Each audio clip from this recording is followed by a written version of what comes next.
Items 1 through 15 with exclusive of number 6. Motion by Nordstrom, second by Darla Drew. All in favor say aye. Opposed? Motion carries.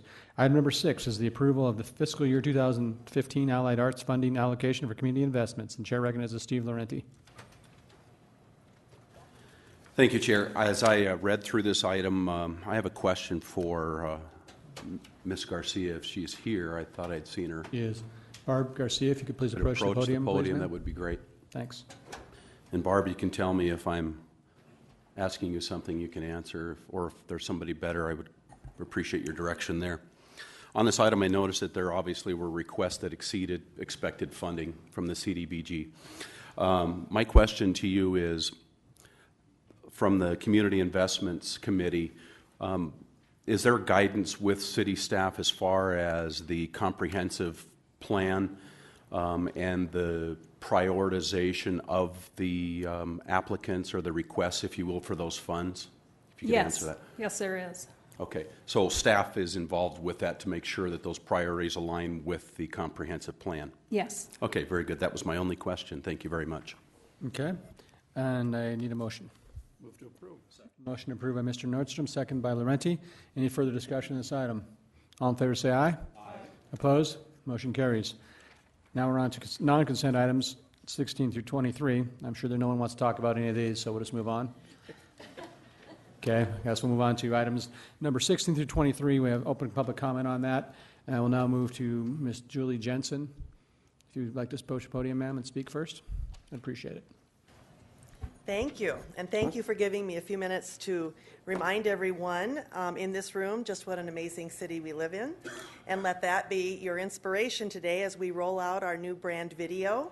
And seriously consider, these are the reasons. What the next 2 minutes are going to show you why we need to keep moving forward and doing big things in Rapid City.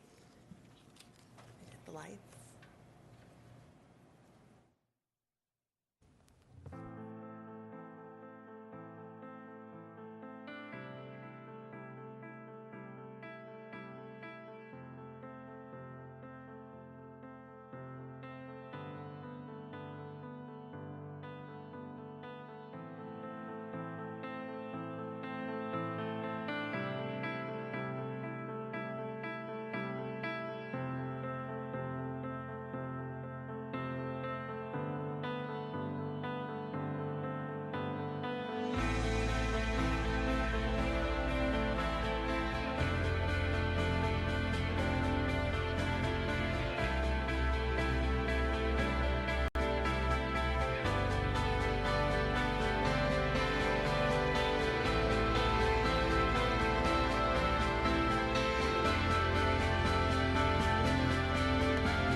I guess my point today is that I don't want anyone to ever take for granted the opportunities we have living in this amazing city. We had very progressive and gutsy city fathers in the 70s who weren't afraid to make some bold moves. And now that included the Rushmore Plaza Civic Center. And when I was the director of the Convention and Visitors Bureau in the 80s and 90s, we were bidding on a national scale for big national conventions. And our competition was not Sioux Falls and Kansas City and Omaha. Our competition were the big boys, Denver, Minneapolis, Chicago, and we won. The Civic Center needs to be improved on if we want to continue to make these kinds of convention bids. We have been losing in the convention industry for the past 10 years. That's because our competition has improved. It has built, it has expanded, all the things that we haven't allowed to happen in the last 20 to 30 years. We had an amazing building. It's not as amazing anymore. The CVB board has endorsed the blue concept, mainly because we can't also afford to lose the few years that it might take to improve the current arena by losing the stock show and Sutton Rodeo, the Lakota Nation Invitational, the High School Activity Association's basketball and wrestling tournaments. We may not get some of those back if we give those up for a few years. So by endorsing the blue concept, you are therefore allowing those events to continue to be at the Civic Center while the new arena is being built. So I'm just here to say, please don't take for granted the tourism dollars that come into this city every year, the millions of dollars that come into this city every year. We have to remain competitive, and you have to give the Convention and Visitors Bureau and the Civic Center the tools to get out there again in the national market, because we are not there right now. We are better than that, and we can do bigger things if you allow us. And I'm here to answer any questions that you may have. Thank you. Thank you, ma'am. Up next, the chair will recognize Linda Raby. Just a reminder, everybody, you have 3 minutes. When the green light goes on, I forgot to do it, so. And when it goes to red, it's time to stop. Was that an indication I'm not supposed to talk too long, Chad? Yeah, you do as much as you want, ma'am. I'm Linda Raby, President of the Chamber of Commerce, and I'm just here to re-emphasize our support. Following up Julie, if you live in the Civic Center like we do, you have seen it used to be state-of-the-art. It's old. It was built back in the 70s. We need some new technology. I don't think anybody would disagree that it needs to be updated and expanded, but I'm just here to really support the City Council to make those bold moves. They did back in the 70s, and we want you to do that again. One thing I'd like to reemphasize is that there's a lot of statistics out there that a lot of people don't know. And one of them is that right now, no property tax is being used for the Civic Center. And I know the City Council knows this, but a lot of the public doesn't know that there's no property tax going towards the Civic Center right now. And 66% of the tax generated from the Civic Center goes into the city coffers, and it's all generated from outside of Rapid City residents. That's a huge number. Again, thanks to the tourism and the conventions that Julie and her staff are able to bring in.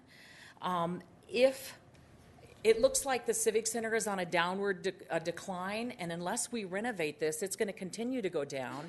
And what that's going to do is just bring less and less tax in, and then at some point we may have to consider using property tax to be able to replenish some of that.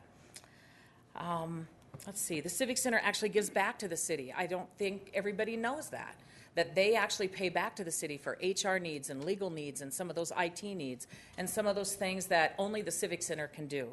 So we're here to really support it. We look forward to working with you. We hope that you will take that bold decision and make this happen and move our city forward. I just had lunch with a past chamber director from the Hills, and she hadn't been back for about 5 years, and she walked in today and she goes, "Wow, Linda, has your community changed in the last 5 or 6 years? You guys are on a great path forward." And I think by adopting to move forward with our Civic Center, we'll keep that trajectory going the way we want it to go. Thank you. Thank you, ma'am. And up next, we have Mr. Brian Volken. Sir, you have 3 minutes. Will you please identify yourself for the record? Thank you, and good afternoon. I'm Brian Volken with Forefront Design, and I'm here today representing the Chamber Board as the immediate past chair. I spent about 2.5 decades in the military, and we always had to kind of strip away all the noise and get down to the bare facts. And when we look at the Civic Center expansion and what we're trying to do, it comes down to some very simple things. Number one, do we have a need? I think we've established that we have a need through an initial report done by AECOM, thank you. And now it's developed into a business plan, and it has made a very, very strong business case that we need it. Next, can we afford it? Can we pay for it? And I congratulate the city and the task force for putting together a plan that really does work, that doesn't hit our property taxes, doesn't raise taxes in any way. So those are the two facts. We have a need and we can pay for it. The last thing is, do we have the will? Well, the will comes from our desire. And what I want to communicate to you is that, first of all, we want the city council to take action and say they want the project. If you say you want the project, so do we. The Chamber of Commerce is very, very much behind you on this. There's been a lot of discussion. Should this go to a public vote? Should it not go to a public vote? We think first the city council has to take an action. And the Chamber is going to be right there with you. And we're going to help educate the public. We're going to help push this thing through. We're going to help push this thing through so that we get a positive vote. So we're encouraging you to move this resolution forward to the City Council. We're going to encourage the City Council to vote yes, and let's move it forward. And if it comes to a public vote, we're going to be there with you every step of the way, showing our will to get this project done. Do you have any questions? Oh, well, stand by. I'm sure we'll have plenty of questions in the future. Up next, the Chair will recognize Mr. Don Frankenfeld. Sir, you have 3 minutes like everybody else, and I'm sure you know the drill. Identify yourself, please.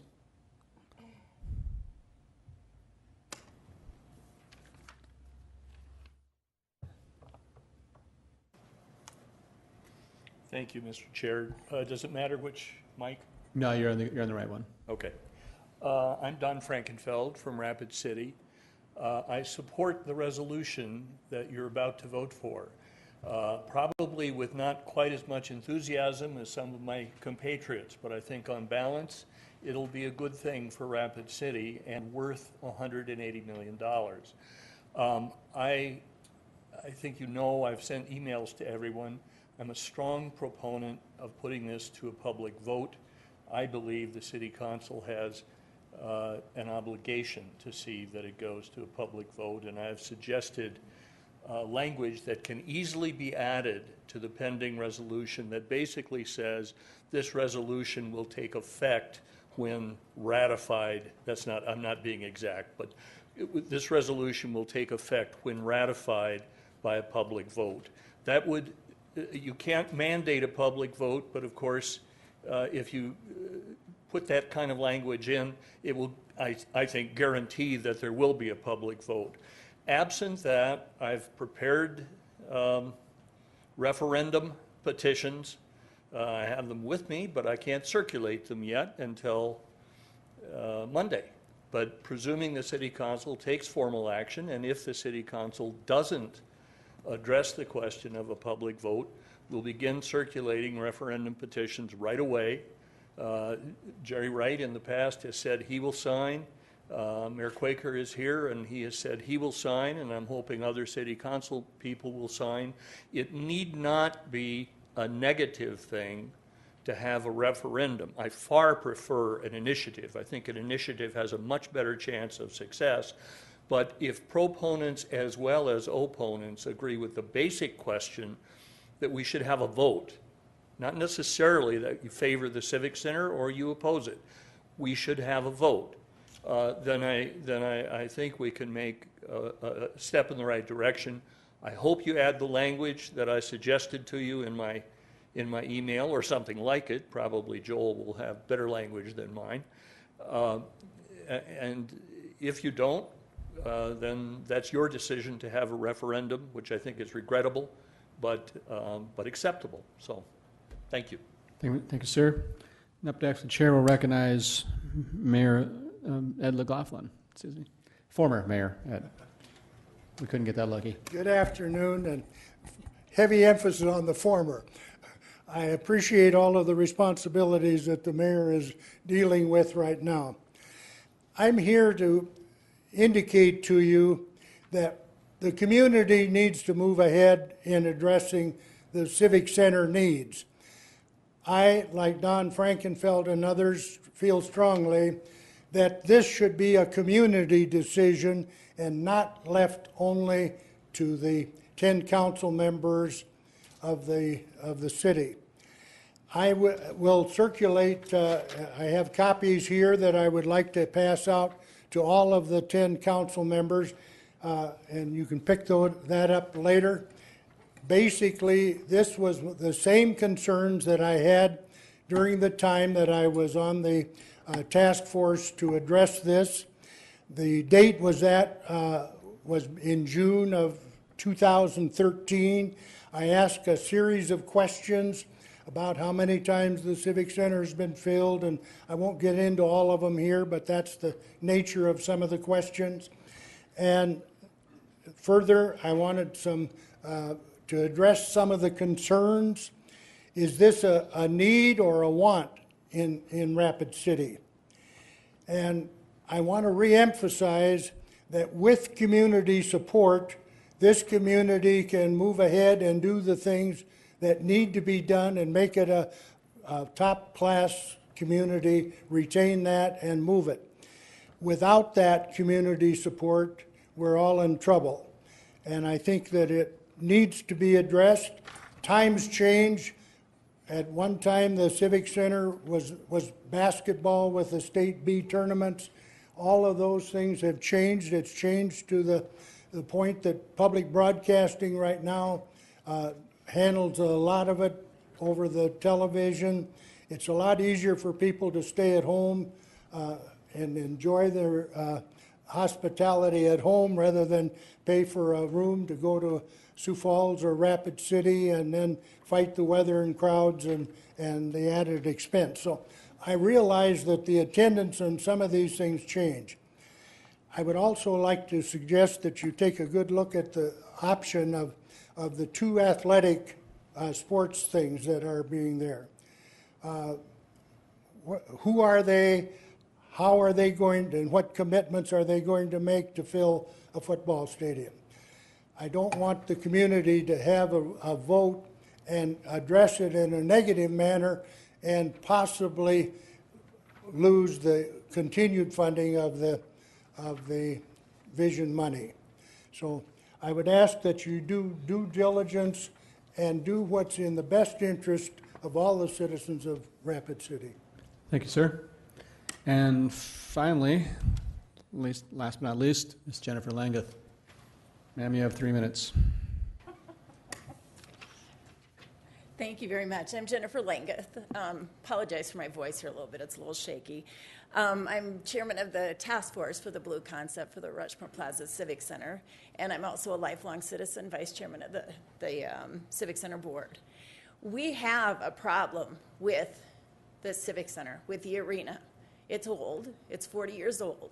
It does not support, as Julie said, the facility does not support the conventions that we need to have right now. We have a roof, and this was shocking to me, we have a roof that will not support the sound equipment that's needed for a concert. It's needed for even just a small talk, somebody that's up there talking. I mean, we have serious problems with the arena.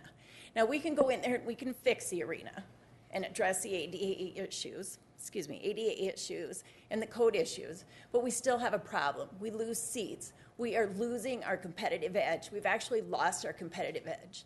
Groups want to come here when they can sell, as I've heard, people in the seats. You know, they need people to attend these events or they're going to bypass us, and they're bypassing us now.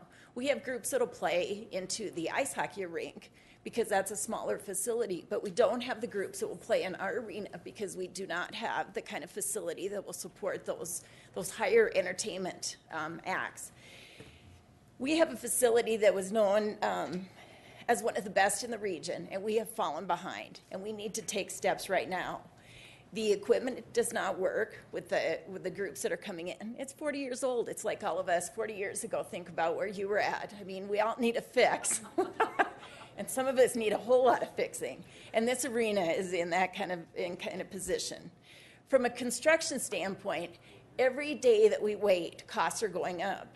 I just received some information that concrete costs are going to be going up 6% this next year here in Rapid City. You think about the facility, the Civic Center, and how much concrete's in that. We've got some big costs coming. Again, we're losing our edge. There was some discussion in the AECom report about having to have 2 sports teams. That's saying that there is a possibility to have 2 sports teams, maybe 4 sports teams. I mean, think a couple years ago, hockey wasn't even something that was really on the radar here. But we are going to have a state-of-the-art facility. It's innovative, it's visionary, it's going to be what we need for the next 40 years.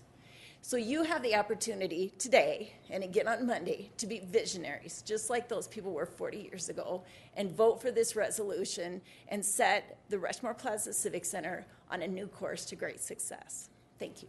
Thank you, ma'am. And I guess we do have one more final speaker request form. And for the record, I think 40 years ago I was watching the electric company about this time of day. Mr. Ben Snow from Economic Developments. Sir, you have 3 minutes. Thank you. I was probably more of a Sesame Street man myself at that time. Thank you for this opportunity. I think there is profound interest on the community's standpoint of a project of this magnitude. Our organization, my name is Ben Snow. I'm the president for the Rapid City Economic Development Partnership. And much of the work we do focuses on the economic impact of this entire region. While Rapid City may be the economic home for this region, I think it's important that everybody in an elected position and all 10 members of the City Council, as well as our mayor, I think understand the significance that Rapid City plays in the regional economy. So the first thing I wanted to emphasize is the fact that the economic engine that a project like this has been, the current facility, but a new arena, an expanded project, will continue to be that regional draw. So when you consider the dollars that flow into a project of this magnitude, most of those dollars end up coming from outside of the Rapid City municipal boundaries. I think that's the first thing that's important that we remember. The second thing is the impact of amenities on a community as far as being an attraction point for business. When people come into our community, they will generally come in through our airport if they're business travelers. And everybody here knows what a huge advocate I have been and will continue to be for the regional airport, because it's an impression point on the community where people will come in and they'll immediately start forming opinions about what kind of a community this is based on their experience coming and leaving from the regional airport. And when you start looking at the larger base of amenities the community has, such as an expanded arena or civic center, those same types of impressions are left with people. And although the number does seem like a big number, I think we have to be visionary, as has been mentioned by many of the other speakers here, and envision what this place is like in 5, 10, 15, 25 years. That's really important. And I really am bullish, as you know, on the continued growth of our marketplace here. That means I'm bullish on the continued growth in our retail sales tax revenue, and locking in at today's costs, although it is a big number, it's been stated those numbers are going to continue to get bigger. So locking in a mortgage payment, as it were, now, in 2015 is key in keeping that static for the next 30 years, all the while that our retail sales tax revenue continues to grow. And you can count on me, you can count on our organization helping in that communication effort for the larger community, just so that the citizens understand the economic impact of something like this. And if you don't have the investment in that asset, then you may very well hamstring your ability to continue growing those retail sales tax receipts. So with that, thank you. Thank you, Mr. Snow. I currently have no more speaker request forms on any of the items numbers 16 through 23. Does anybody wish to speak on any items on the non-consent calendar, items 16 through 23? I'm sorry, sir, you got to speak a speaker request form. The chair will recognize Mayor Quaker. Thank you, Mr. Chairman. I do have a short presentation. It's about 8 minutes long regarding the Civic Center. We can wait till public comment closes and do it then, or we can do it now. I guess, is it okay with the members of the committee? Any objections? Mr. Weifenbach? Okay, I guess, Mr. Mayor, the floor is yours. Anybody else? Let me cue it up. I'm going to close public comment, though.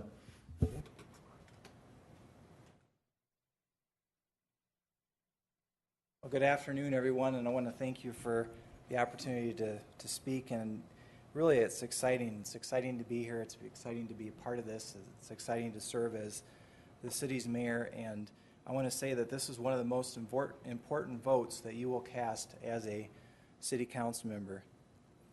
Another big vote this year was the new comprehensive plan, and that passed this spring, and that was the 4th comprehensive plan since 1882. And that was also a very large vote. And in that new comprehensive plan, it called for increased attention to our city's existing and aging infrastructure needs, of which the Civic Center is a vital part, and addressing the important issue of compliance with Americans with Disabilities Act, which is not just another run-of-the-mill federal law, but very important civil rights legislation.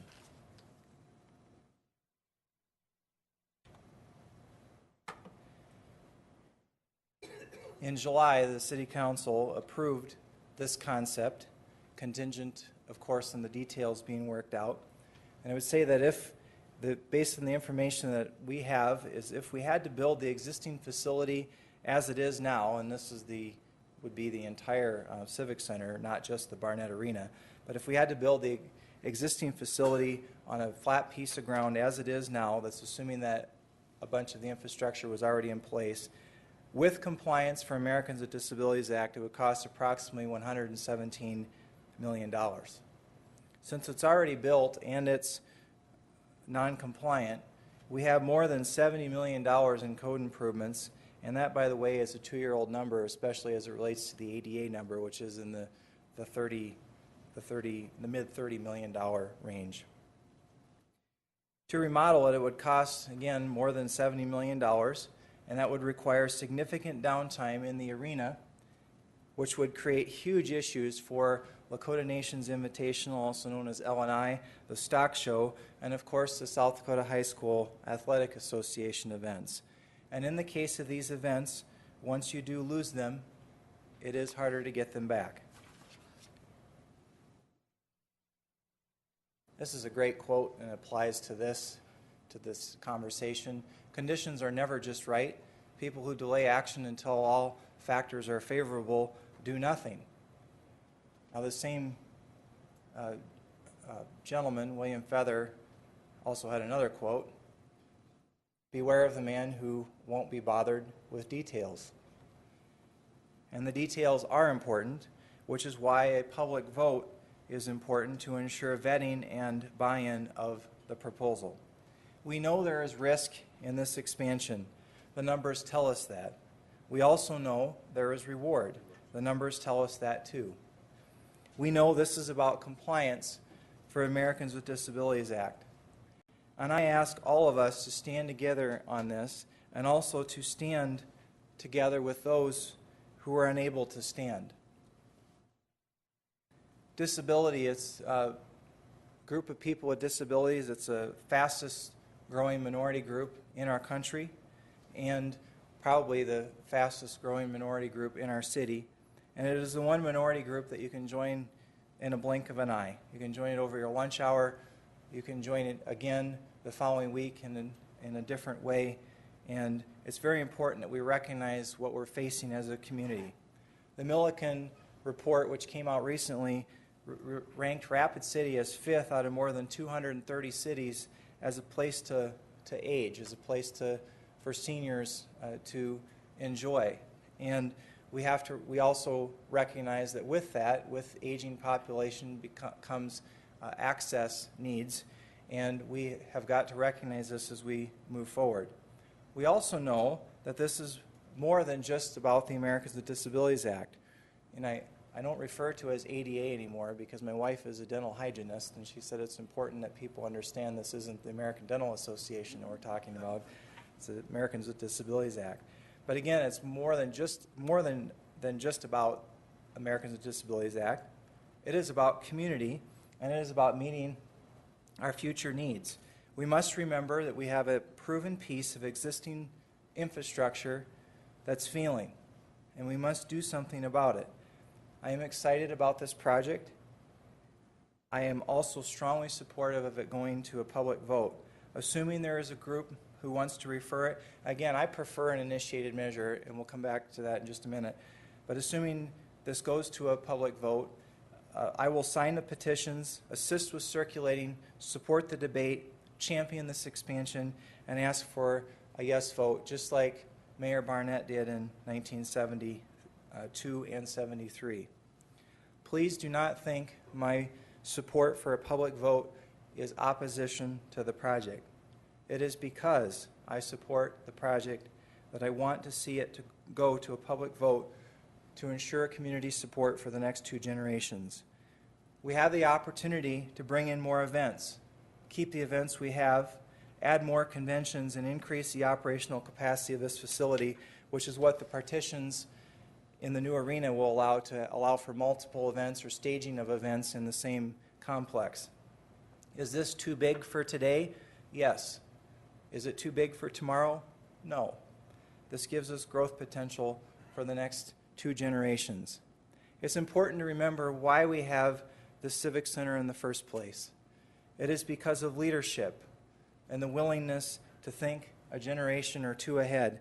And that's what Don Barnett, Mayor Barnett, and his council did, and we can see the fruits of his leadership and the 1972-73 council leadership today.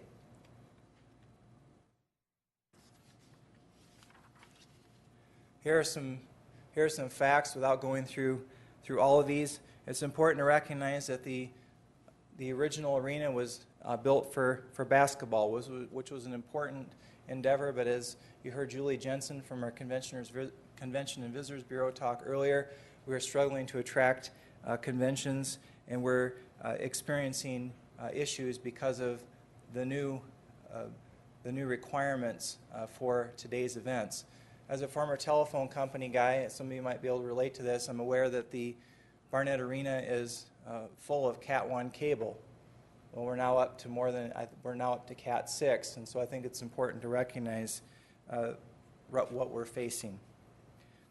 How many of you watching or in this room have been to the Civic Center lately? And almost everybody would raise their hands. And without the leadership that we had 42 years ago, we would not have what we have today. So let's spend just a moment talking about that. In 1972 and 1973, in 1972 there was a referendum, and in 1973 there was an initiated measure. There was two different issues. The first was the referendum on the tax itself, and the second was the initiated measure on the facility. It was a 62.8% vote in the referendum of 72, and in 1973 it was a 57.21% of the vote. It's important to remember this. Please remember that the City Council cannot put this on the ballot by a simple vote of the Council, because we do not have a home rule charter that allows us to do that. The only items that I am aware of that the City Council in Rapid City, under an aldermanic form of government, which we have, can put an item on the ballot is a home rule charter or a property tax opt-out, of which this is neither. So it's important to remember that. So the options are initiated measure and referendum. My preference is initiated measure, and as I have stated before, I believe it is much better to ask for permission than to seek forgiveness. But it has been handled both ways, and it's been handled both ways successfully. Remember that the Civic Center at the time it was built didn't have a proven track record, but and when it went to a public vote, when it was explained to the community voted for it. And now we have a facility that has a proven track record. In addition, in 1993, our Mayor Ed McLaughlin and his council led the effort to change the Vision Fund process to be what it is today, and that was a successful public vote and an initiated measure. So thank you very much, and I'll stand for questions. That's okay. We don't. That's we a need new to hear from you addition anymore to the today. Quaker family, by the way, Ipsy, and that's Latin for stylish. And she arrived in our home on Sunday afternoon. So, thank you very much. Thank you, Mr. Mayor. Okay, so I have no further speaker request forms on any of the items 16 through 23. Does anybody else wish to speak? All right, I'm going to close public comment on those items, and I'm going to move on to item number 16, which is the downtown construction parking, which was referred from the November 17th City of Rapid City's council meeting. Now, Chair will recognize nobody? Someone want to speak on that? Entertain a motion. Richie Nordstrom, excuse me. Thank you, Mr. Chair. I'm just curious that we shouldn't have a correction to the title, and that should be commercial contractor. And I'll look to Chief Jageris if he can support the amendment to the title, because I think this implies something else other than what the intent of what the ordinance or changes are. So I'll let Chief Jageris to speak on that. Chief, if you'd please address that, please. Thank you. I agree with Councilman Nordstrom's recommendation to change the title to licensed contractor parking. Is that a motion? I'll make that motion, if I may. Second. Motion by Nordstrom, second by Weifenbach. Any further discussion on the item? Is that motion to approve or just a motion to change the title? Motion to change the title. Okay. Anybody else wish to speak on this? Are you done? Okay. Yield. Need a motion? I need a motion. Motion to acknowledge. Motion with knowledge. Is that a proper motion for this, Chief? Or, okay. Legal? Motion to acknowledge by Laurenti, second by Darla Drew. Any further discussion? All in favor say aye. Aye. Motion carries. Item number 17 is the second reading of recommendation of ordinance 6020, authorizing the issuance and sale parking revenue refunding bonds and pledging certain revenues of the city to the payments of said bonds, authorizing officers of the city to approve, execute, and deliver certain agreements and documents relating to the bonds. Move to approve. Second. Motion by Laurenti, second by Nordstrom. Any further discussion on this item? All in favor say aye. Aye. Opposed? Motion carries.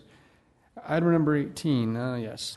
Item number 18 is a resolution of number 2014-118, authorizing the issuance of sales tax obligations for the Rushmore Plaza Civic Center in the amount not to exceed $180 million in construction costs, and further authorizing certain officers of the city to approve, execute, deliver agreements and documents relating to the obligations. Chair will recognize Steve Laurenti.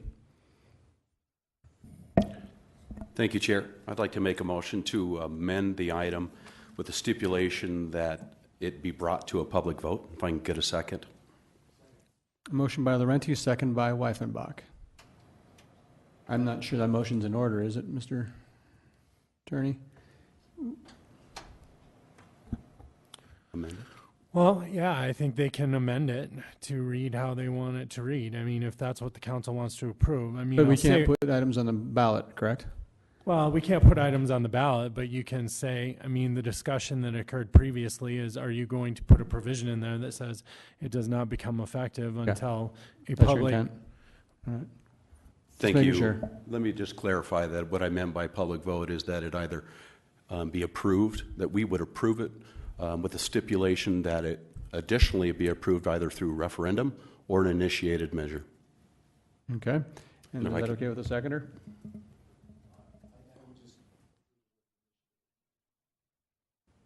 So we don't have a, so you don't agree with his motion then?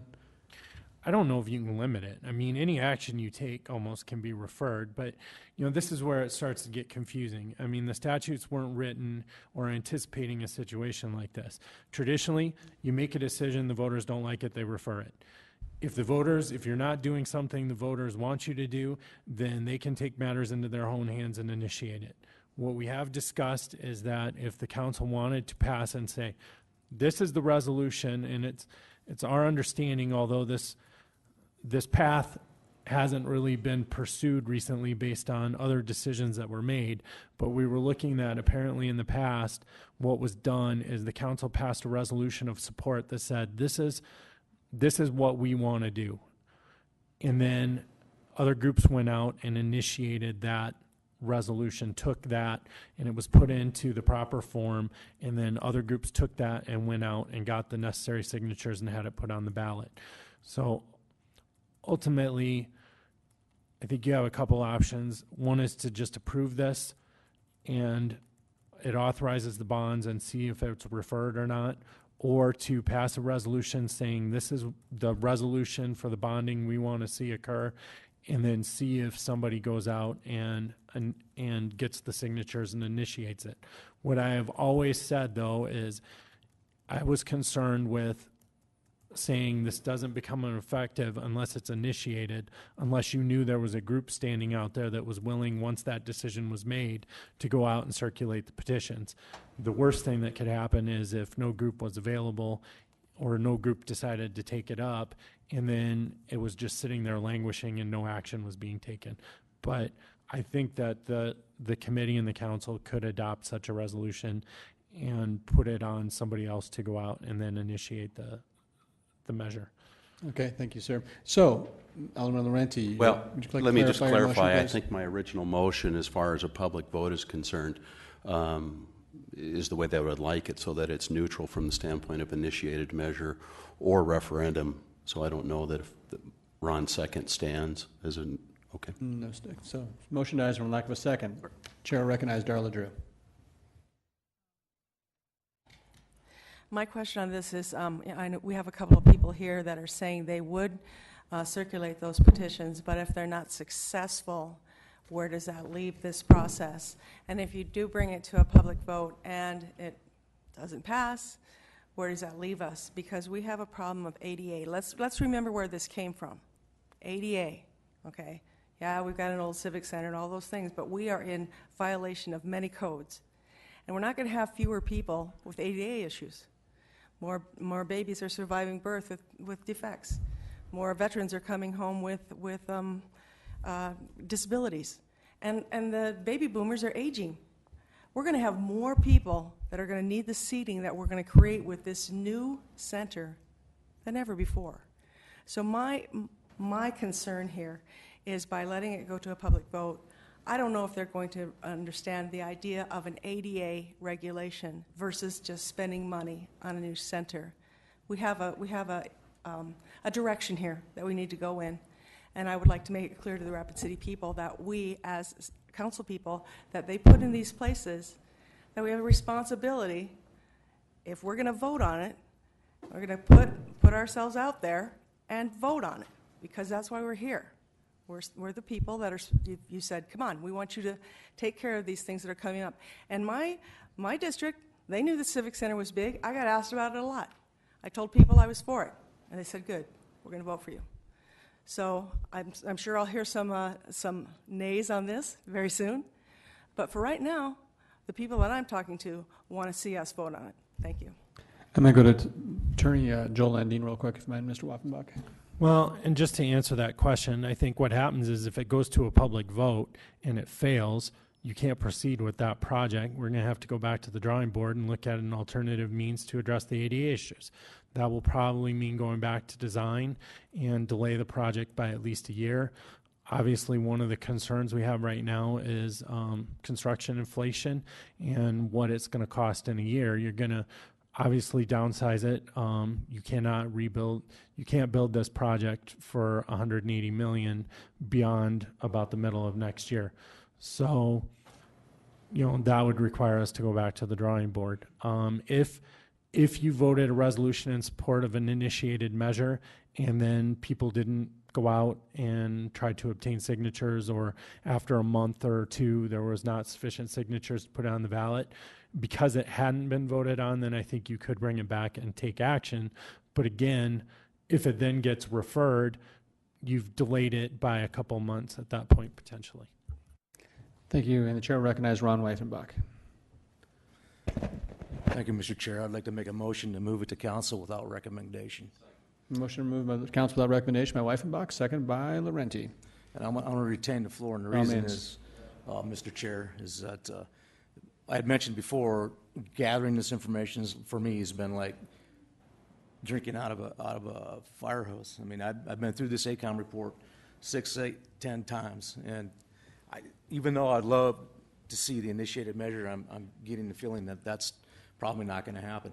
But either way, what happens is that the Civic Center needs to be addressed. I completely understand that. But when the people vote, whether it's a referendum or initiated measure, they need to know what these reports say, and they need to educate themselves on that. We can't do that for them.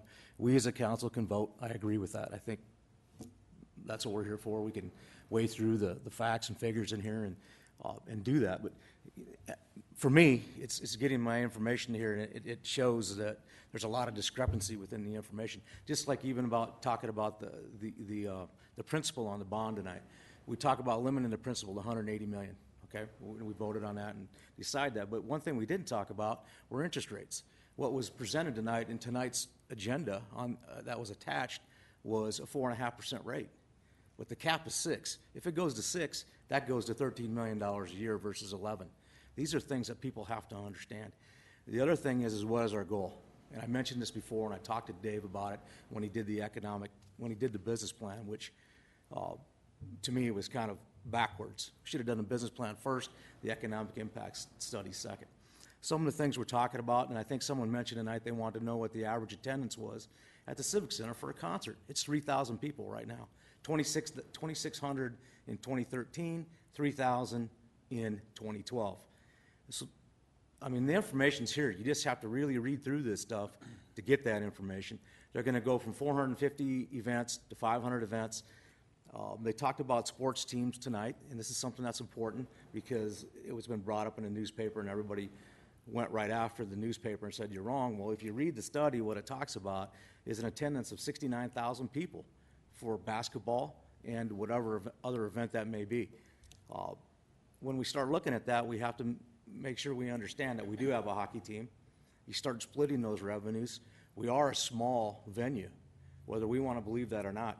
When we look at the business plan, we look at the venues that we're compared against, almost every one of them is double or even triple the size of our venue.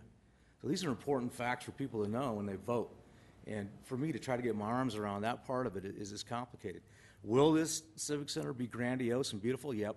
I remember talking to the fellow that designed it, and he talked about part of his allure for building it was the fact that it was so grandiose and amongst itself that it would attract people. Well, that's all fine and dandy, and I understand that.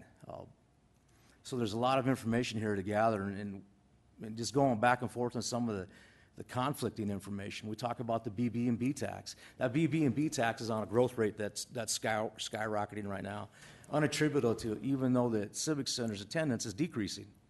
The BB&B tax is increasing. So I'm not sure that they're relative to each other's performance. I think that we talked about large convention venues here tonight. One of the things it says in the report is that our airport limits us from having these large conventions. But if you read in the report on the Verse side, we're good at attracting several smaller venues. We look at the band shell in here, and there's been a lot of talk about the band shell over the years. There's 49,000 or 59,000 people that use that band shell. I mean, that's just a little small thing. I mean, if we look at this report, and I think, from my perspective, if this report was done up front, there may have been some different things that we could have taken and actually leveraged off of the assets and come up with something that was a little bit less expensive than what we have. We're looking at $17 million from what the report says for a parking garage that's going to net 270 stalls.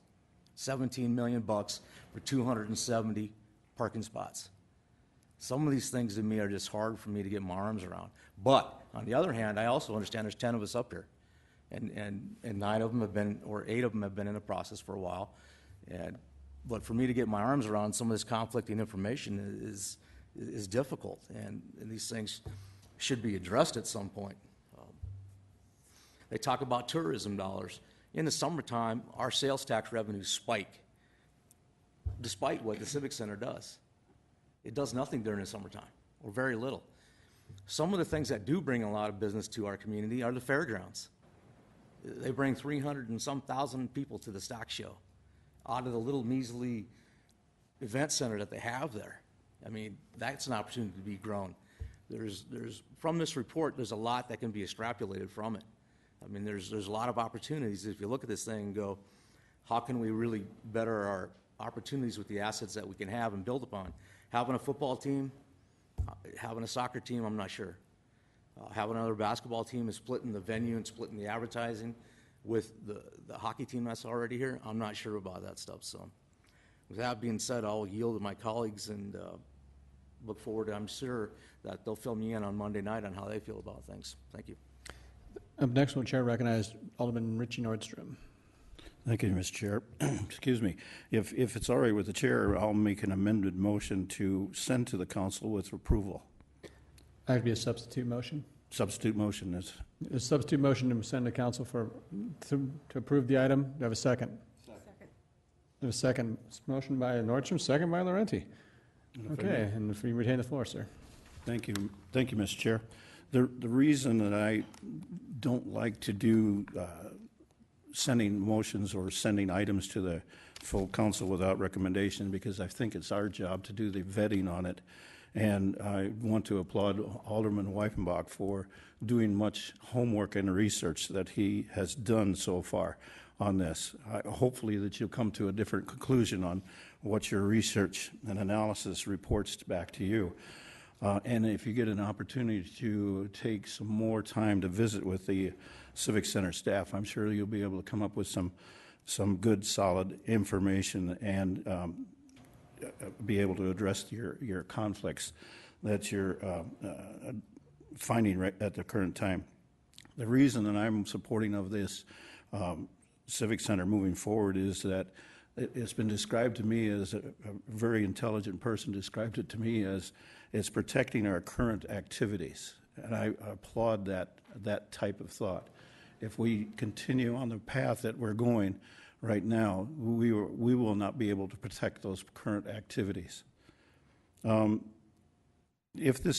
Hopefully this will have the opportunity, not an if, this will go to a public vote. And I need to do another walkabout in my ward anyway, so this would be another good, excellent time for me to do another walkabout and find out what the people in Ward 2 are thinking in as far as the Civic Center and the addition. And what I want to also do is emphasize that this is very important, and some people have already mentioned it as well, as this needs to be a buy-in from the community. And if we don't get that buy-in from the community, it will be one of those very fragile things that is out there in that we already have enough of those. I just want to also emphasize and take this opportunity to re-underline and bold, italicize, whatever you want to do with it. There's no additional property tax on this, none. In fact, the current status with the Civic Center is that the use of the HR, use of the finance, they're paying back in from their revenues back into what would be our property taxes. So they're already paying their portion back into it. And there's no property tax from the taxpayers going into the Civic Center. Hopefully everybody will be supportive of this concept. If I may have a question to the city attorney. By all means. Joel, I know you haven't had a chance to work up exactly how the ballot measure would be put forth if it gets approved as we're going through right now. But the question was asked to me as if the vote yes is in support of the blue concept and a no is a no to the concept, not the reverse.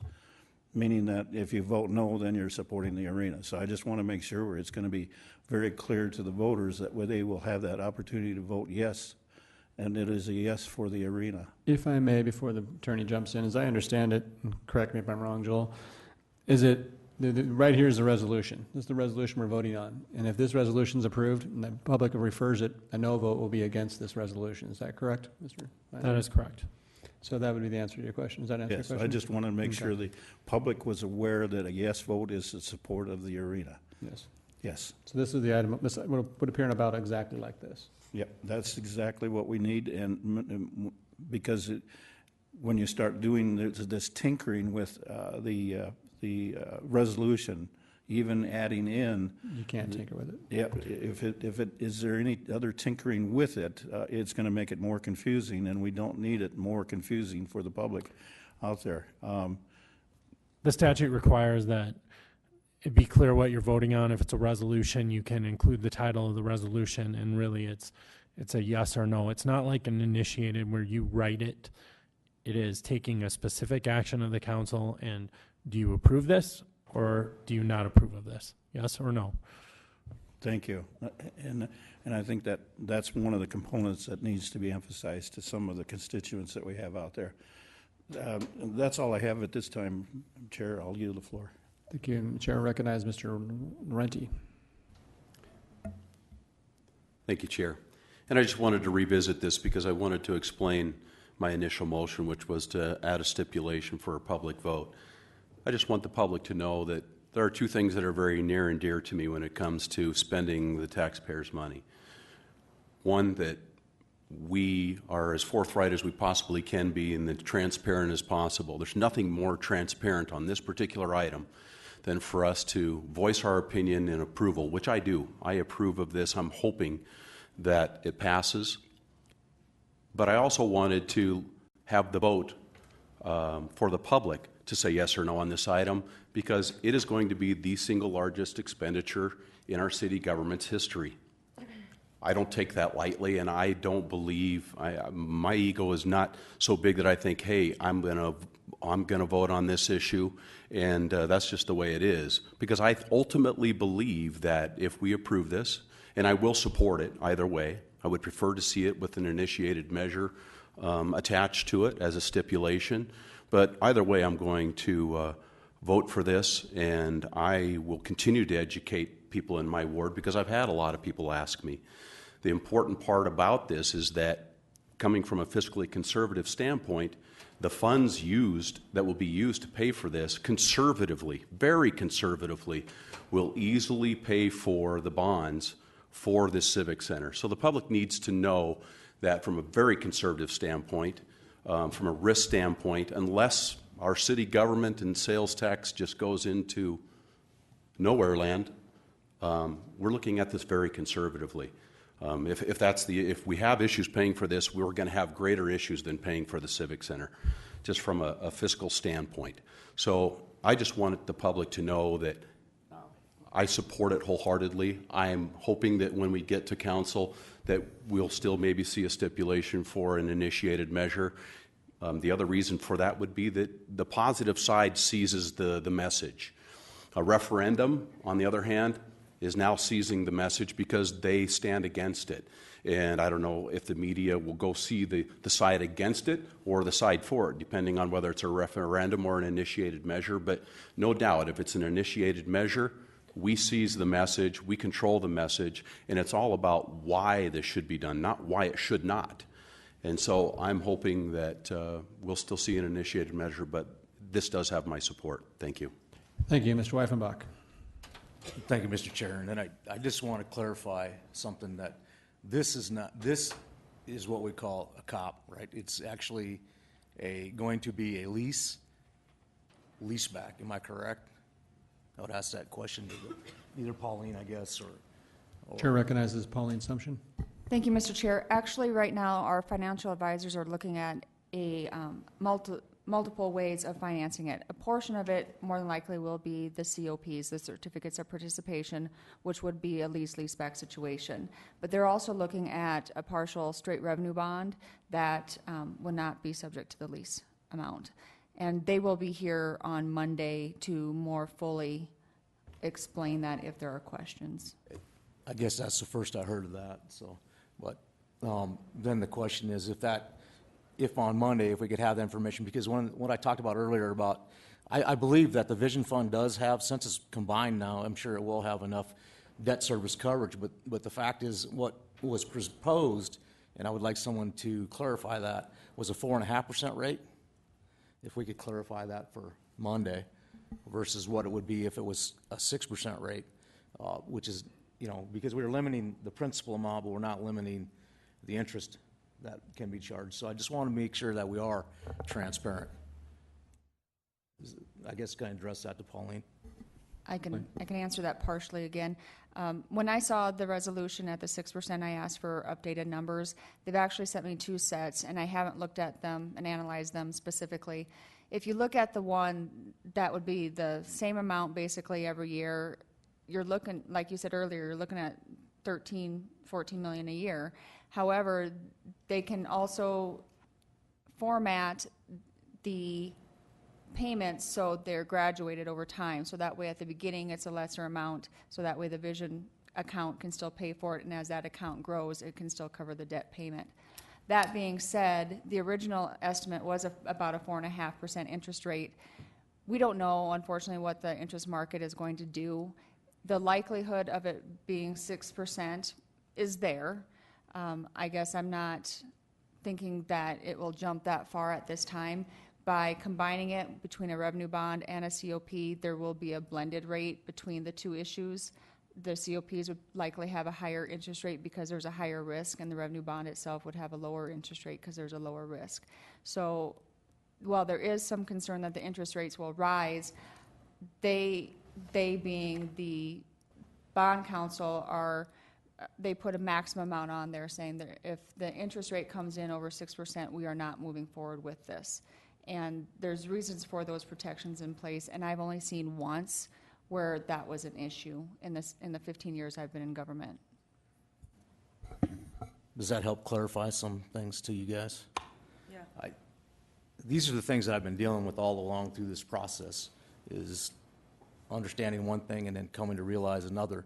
So it really makes it hard for me to get my arms around it. And so I just want to make sure as I get this information, I share it with you guys. The other thing I would like to have on Monday is to understand if we are going to do a bond, how close that puts us to the state maximum for bonding. Because that was one of the reasons we looked at the lease back in the first place, was the fact that we were capped at a 5% of our net realizable assets that are taxable. So if we could have that information Monday, Mr. Chair, that would be, because if we're going to do part of a bond and then a part of a COP, which a COP, like she mentioned earlier, are riskier, that's important to know. Pauline? I will tell you that I've actually had preliminary conversations with the financial advisor, being Doherty and Company, about how much I would feel comfortable that in a revenue bond versus the COPs, because it will go against our debt limit. And it's been a couple months ago, but I believe when I had that conversation with them, I said about a $60 million revenue bond that would count against our debt limit is as much as I am willing to go, which would be about a third of the project. 60 million, I'm sorry. Yes, 60 million, 60.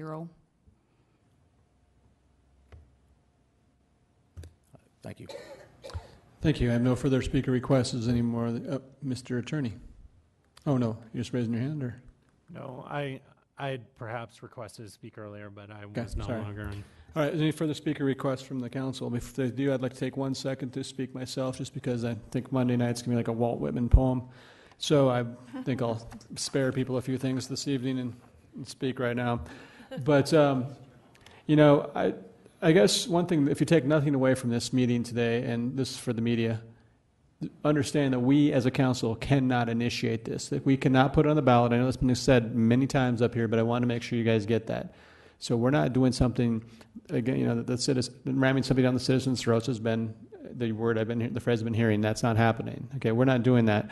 We've spent the last 3 years very open, major discussions, major community ad nauseum of things we've talked about. This has been out in the open. People have heard about it. They've talked about it. I've been talking about it for 3 years now.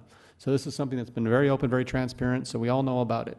So please understand that if we vote for this to approve it, and it looks like we probably will, we're doing this because it's something we've discussed before. We've talked about it for a long time, and it's something we feel that from the community, the feedback we've gotten, it's the thing we need to do as elected leaders. That's our job, to make those decisions. I am a little disappointed we can't find anybody to do an initiated measure, but I do understand. I guess I'm a little confused by those who would stand to refer it, and they have that ready to go, so I don't understand why you wouldn't just use that as initiated measure time. It gives you more time to do it. You don't have to, and it makes it a positive thing. So if you have that ability, I would urge you, instead of making it a referendum, to step forth before Monday night and put forth and make an initiated measure, because it gives you a lot more time to get it on the ballot, and it's a positive thing. But that's may not going to happen, so I guess I'm going to just use a quote I can't attribute to anybody, and if you can attribute to somebody, please let me know. But the quote goes, societies grow great when old men plant trees underneath whose shade they will never sit. And I'm sorry I haven't been able to attribute that correctly to the person, but it's about being visionaries, folks. It's about a time step up. You know, back in the 70s, they did this, and they decided to build this magnificent facility, and it's a magnificent facility, but it's an old, and it's, you know, it needs some help.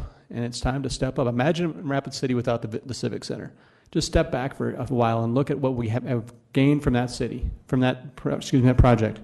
I mean, like Mr. Snow said, all the revenue that comes forth into this city, it's like an economic engine. It brings forth sales tax. That comes from out of the city, most of it. It does not cost you anything on your property taxes. Okay, the property taxes essentially cover your fire and police in this town. That's about it. So most of it comes from sales tax revenue. We need to figure out, we need to keep growing our sales tax revenue, and this is our engine that does that. So we need to think about that. And I appreciate everybody's due diligence. Mr. Weifenbach obviously put the time in. The rest of you put the time in, and I think it's great. It's great to have this discussion, but it's been very out there. It's been very open. There's been no hiding anything behind anybody's back. And I think that it's time for us to step up and make the hard decisions and realize this is about the future, folks. This is about stepping forth and making a decision now that's going to affect our lives later. And you can see, the original Civic Center was going to be used 6 days a week for the stock show, okay? And no one was ever going to go to a theater there. No one ever used that. Then no one's ever going to go to an ice hockey team. Why would anybody want to do that? You look back at all those naysayers throughout the years, and it's obviously they've been proven wrong, and I'm glad to hear that. So anyway, that's my comments, and I'll try to be quiet Monday night, 'cause like I said, we're going to have enough of that Monday night. We have other things to talk about. So anyway, any further discussion on this item? Motion is to approve. All in favor, say aye. Aye. Opposed? Aye. One nay from Weifenbach, 4-1. Motion carries. And I guess there's other things on this agenda today, huh? Item number 19 is the introduction and first reading of ordinance number 6003 to adopt a 2012 International Mechanical Code by amending Chapter 15.26 of the Rapid City Municipal Code. Motion by Nordstrom, second by Laurenti. All in favor say aye. Aye. Motion carries. Item number 20, introduction, first reading of ordinance 6004 to adopt the 2012 International Fuel Gas Code by amending Chapter 15.22 of the Rapid City Municipal Code. Motion by Drew, second by Nordstrom. All in favor say aye. Aye. Opposed? Motion carries. Item number 21, second reading and recommendation of ordinance 622 to provide for prepayment of claims for services by adding section 3.04.035 of the Rapid City Municipal Code. Motion by Nordstrom, second by Laurenti. Any further discussion? All in favor say aye. Aye. Opposed? Motion carries. Item number 22, second reading and recommendation of ordinance 6023 to revise the procedure and amounts for penalties for parking violations by amending chapters 10.40 and 10.44 of the Rapid City Municipal Code. Motion by Laurenti, second by Darla Drew, and Chair recognizes Richie Nordstrom. I just want to give the committee a heads up that maybe even the meeting on, I was a little surprised that they didn't show up here today, but is the only concern that I've gotten so far in calls was from the YMCA, and primarily that was directed about their membership not being totally aware. And I understand that responsibility goes to the YMCA, but they're just concerned that this will affect their membership. And so I just wanted to make the committee aware of that. I am still going to support it. Thank you. Any further discussion? All in favor say aye. Aye. Opposed? Motion carries. Item number 23, resolution 2014-117 to set the amount of penalties and late fees for parking violations. Motion approved by a tie. Laurenti and second by Nordstrom. All in favor say aye. Aye. Opposed? Motion carries. A motion to adjourn. So moved. Motion is to adjourn by Laurenti, second by Nordstrom. All in favor say aye. Aye. We are adjourned.